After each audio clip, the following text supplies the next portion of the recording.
Shake it off for ukulele.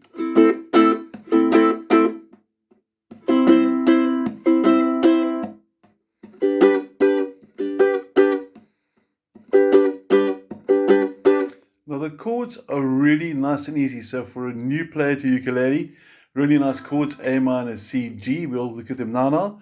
And why I like this song specifically, it's got a very nice, unusual rhythm, which works really, really well. This strumming pattern here, which incorporates some nice little pinky techniques. What's the pinky? But let's start at the beginning now, and let's work through our chords. We're going to focus on what does our fretting hand do. Our first chord, A minor, I'm sure you're familiar with it. Middle finger, finger number 2, second fret, top string. Your second chord, C, also a one finger chord. I'll use my ring finger for that, finger number 3 in the video.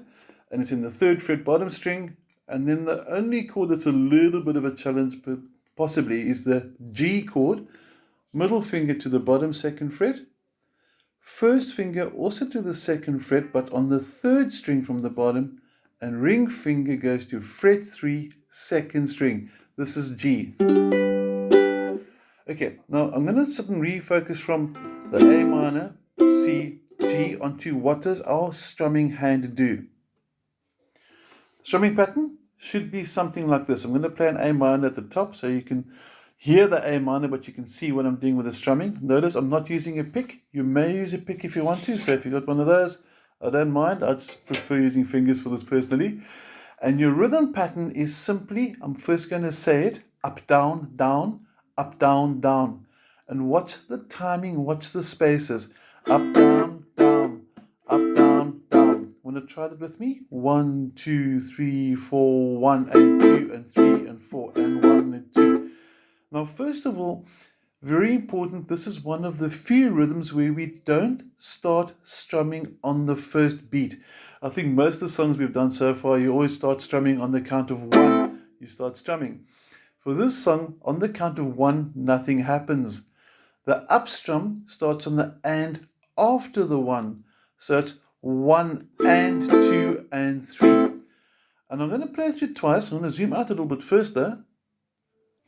And I want you to listen for the silence, and at the same time watch my pinky, which is tapping away there, number 4, finger number 4. I'm going to play it twice. Okay, this is the first one. And now the second one.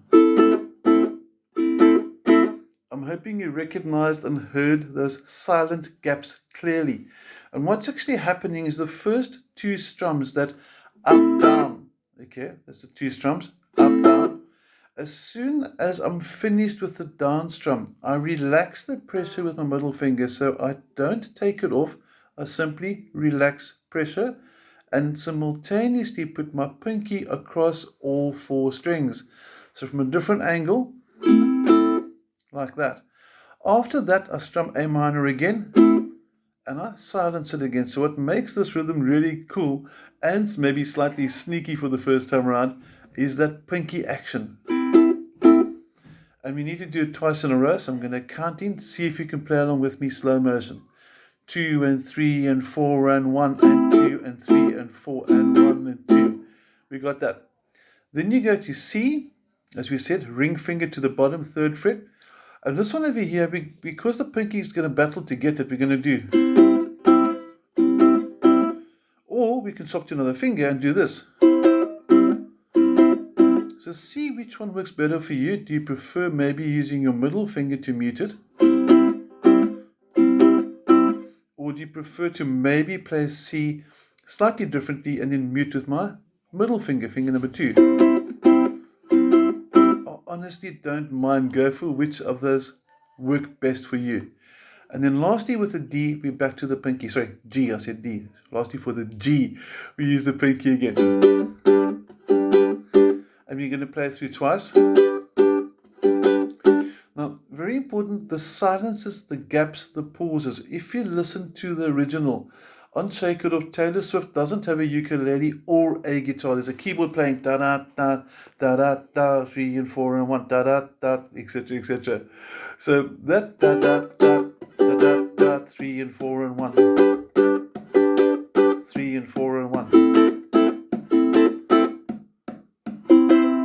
Now the tapping I'm doing there, you don't have to do that. I just like doing it because I think it sounds cool and it's fun and I like the rhythm. But if you don't want to tap, you don't have to. But what I do want you to do is try and play through the whole way with me. Now this is the verse.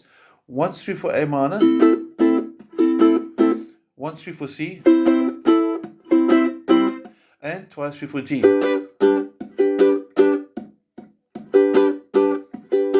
Are we ready? 1, 2, 3, 4, 1. 3 and 4 and 1. 3 and 4 and 1. 3 and 4 and 1. It's as simple as that. Now, for the pre-chorus, Taylor replaces that A minor with an E minor. E minor, finger 1, bottom string, 2nd fret. Finger number 2, 2nd string from the bottom, 3rd fret. And then 3rd finger goes to string 3, fret 4. And try your best not to strum the top string. I sometimes just let my thumb rest on it, so if I strum it, it can't make a sound. I don't want to hear that. So by doing this, I sort of just guarantee that I can't get that string. Or you can move the ring finger to the top. This is actually in the diagram. And you put finger number 4 underneath him. So this is another way of playing that E minor.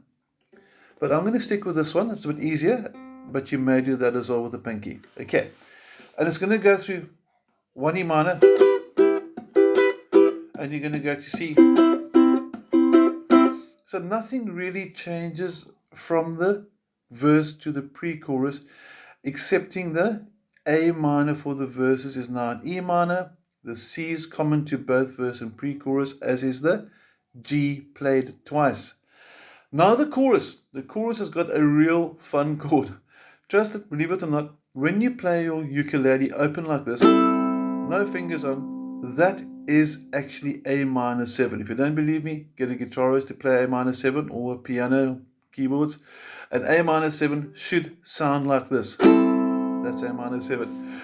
And for the verse, she goes something like this.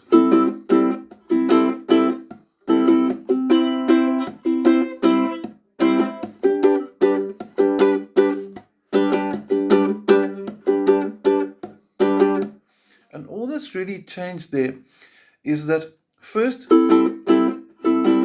instead of keeping quiet the whole way through until the next chord, she adds an extra down up just before the change. So slow motion.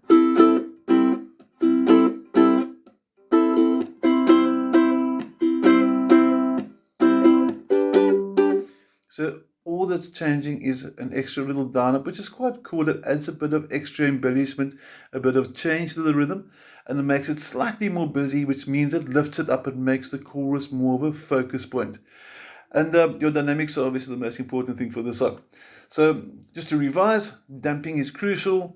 For the C, you can sit and damp like this, or you can do this.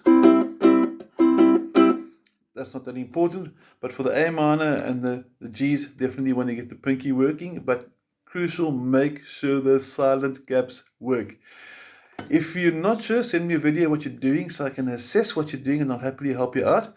And if you need a copy of the PDF, just feel free to WhatsApp me, I'll send it through to you, or else drop me an email and I'll send it through as well. Have an awesome day. Take care.